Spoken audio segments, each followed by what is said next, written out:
लोक सेवा आयोग द्वारा निरंतर जो भर्ती प्रक्रिया में अनियमितता और भ्रष्टाचार व्याप्त है, उस पर आपने मुझे अपनी बात कहने का मौका दिया। इसके लिए मैं आभार प्रकट करता हूं और मैं अपने आप को अपने साथी डॉक्टर संग्राम यादव से संबद्ध करते हुए ये बात सही है कि जब से हम लोगों ने होश संभाला, इस प्रदेश के अंदर आरक्षण की शुरुआत हुई, तब से भारतीय जनता पार्टी ने लगातार आरक्षण का विरोध किया। मुझे याद है कि जब इस देश, चूंकि मैं उस विधानसभा से चुनकर आता हूं,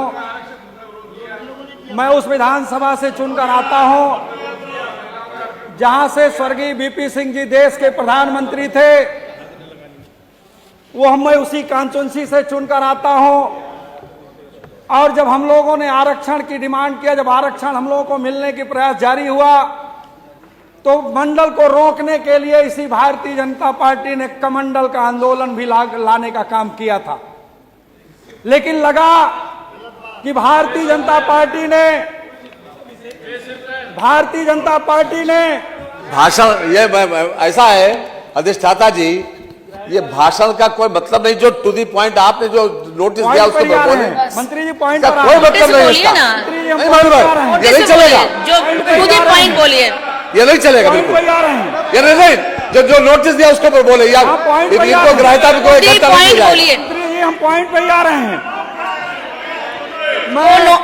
एक सेकंड अधिष्ठाता महोदय, वो नोटिस आपने दी है, सिर्फ आप उसी पर बोलेंगे, इधर उधर कुछ नहीं। मैं पॉइंट पे आ रहा हूँ। इतना टाइम लेंगे पॉइंट पर आने में? माननीय अधिष्ठाता महोदय, हमारे इसी उत्तर प्रदेश के अंदर इसी हमारी सरकार के खिलाफ नैरेटिव बनाने के लिए पूरे उत्तर प्रदेश में लोक सेवा आयोग को यादव आयोग बनाकर बैकवर्ड की दूसरी जातियों में आप सब हो गया, करके आप वोट तो लेने का काम किया। आप वही बातें, मैं माननीय मंत्री जी उसी पे आ रहा हूँ, नहीं, कोई मतलब नहीं इस बात। मैं उसी पे आ रहा हूँ। मैं वोट पटेल जी बैठिए, मंत्री जी जवाब दे रहे हैं, बात सब आ गई।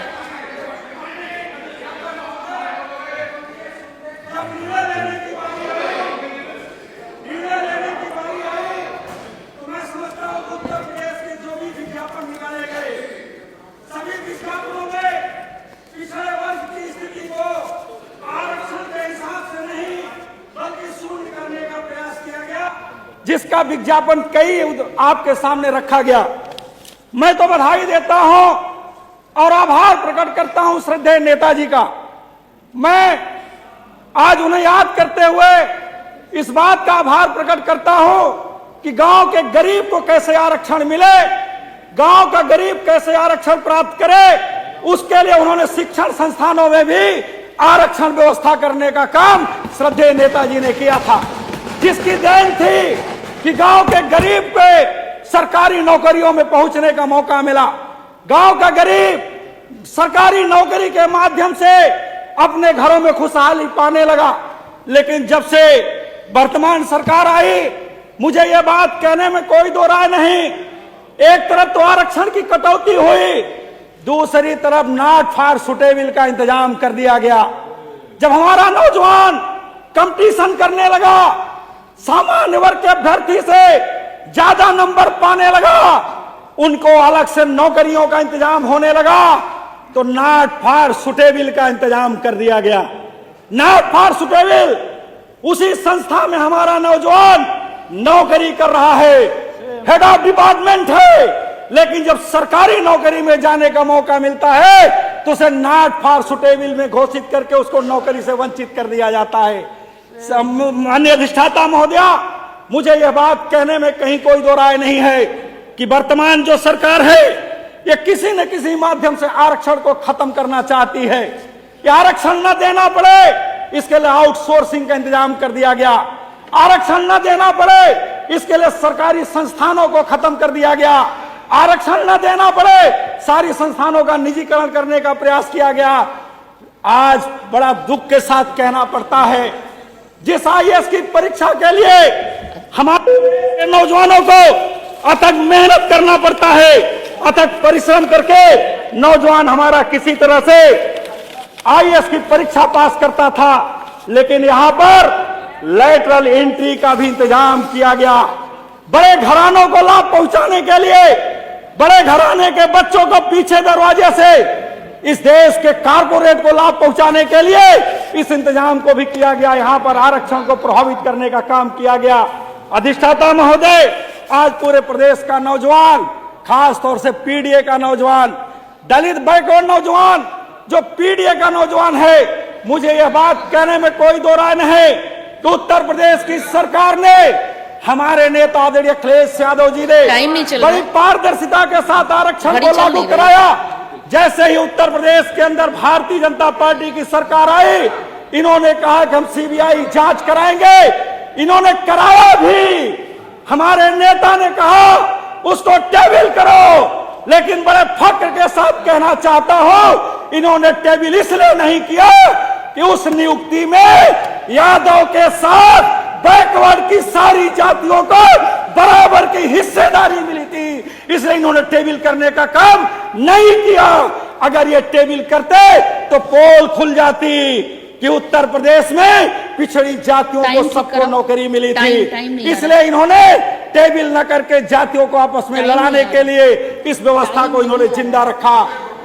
मैं अधिष्ठाता महोदय, मैं आपसे आग्रह करना चाहता हूं, मैं आपसे निवेदन करना चाहता हूं, इतना ज्वलंत मुद्दा है, इतना जरूरी मुद्दा है, इस पर बहस कराने की आवश्यकता है।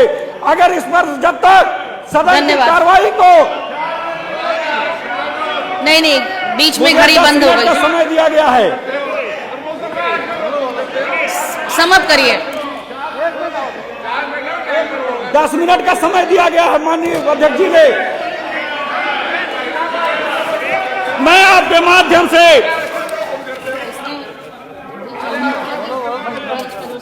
मैं अधिष्ठाता महोदय, एक सदन के अंदर हमारे जो साथी सत्ता पक्ष में बैठे हैं, संविधान की देन थी, बाबा साहब डॉक्टर अम्बेडकर की देन थी कि आप सदस्य बनकर सदन में आए हो।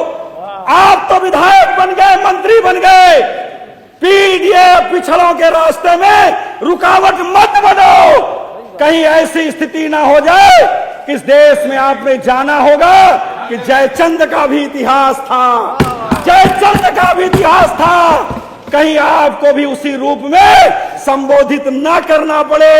इसलिए मैं आपसे कहते हुए आग्रह करना चाहता हूं कि आप भी इस लड़ाई में साथ दो।